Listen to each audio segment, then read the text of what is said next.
আজ এসেছি বান্ধবীর কাকুর বাড়ির ছাদ বাগানে। গাছগুলো দেখে তো আমি পুরো অবাক। গাছগুলোর মধ্যে এত পরিমাণ ফল ধরে রয়েছে যে কি বলবো। তবে কাকু কিন্তু গাছগুলোর খুব যত্ন নেয়, তাই জন্য গাছগুলো এত হেলদি।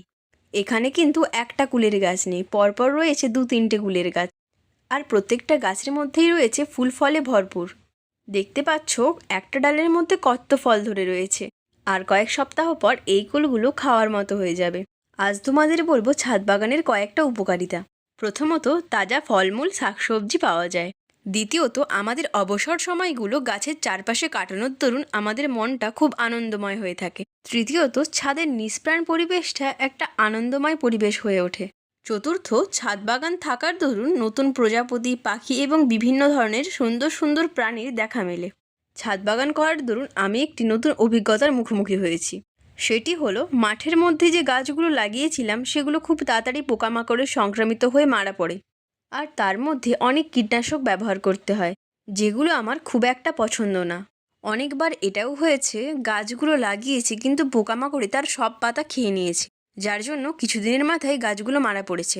এবার বলি, ছাদ বাগানে যে গাছগুলো লাগিয়েছিলাম সেগুলোর মধ্যেও পোকার সংক্রমণ অবশ্যই হয়েছে, কিন্তু হালকা নিম অয়েল স্প্রে করলে আর একটু পরিচর্যা করলে সেটা খুব সহজেই নির্মূল করা গেছে। আরেকটি খুব সুন্দর অভিজ্ঞতার সম্মুখীন হয়েছি, সেটি হলো স্বল্প জায়গার মধ্যে একটি গাছ বেড়ে উঠছে এবং সেটা থেকে ফল মূল গাছে ভরপুর হয়ে রয়েছে।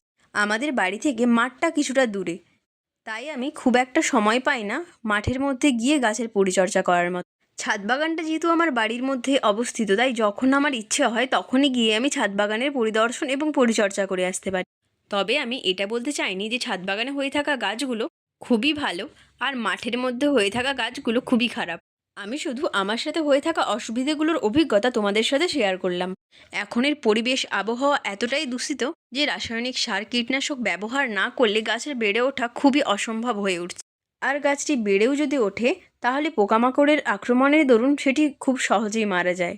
যে হারে জনসংখ্যার পরিমাণ বৃদ্ধি পাচ্ছে, তার দরুন ছাদ বাগানে লাগানো গাছগুলো হয়তো আমাদের খাদ্যাভাব পূরণ করতে পারবে না। তাই অতিরিক্ত ফলনের জন্য রাসায়নিক সার কীটনাশক ব্যবহার করতে বাধ্য হচ্ছে। মানবজাতি যতই উন্নতি করছে, উন্নতির কয়েক শতাংশ কারণ মানুষের বিনাশের কারণ হয়ে উঠছে। কাকুর ছাদ বাগানে হয়ে থাকা অপরূপ দৃশ্যগুলো আমি তোমাদের সাথে শেয়ার করলাম। আশা করি তোমাদেরও ভালো লাগবে এটা। গাছগুলো দেখে তোমরা নিশ্চয়ই এগুলো চিনতে পেরেছো এগুলো কি গাছ।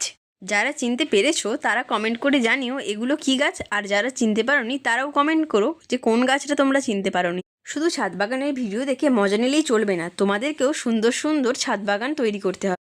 আজ তাহলে আসি, দেখা হচ্ছে পরের ভিডিওতে। ওকে, বাই।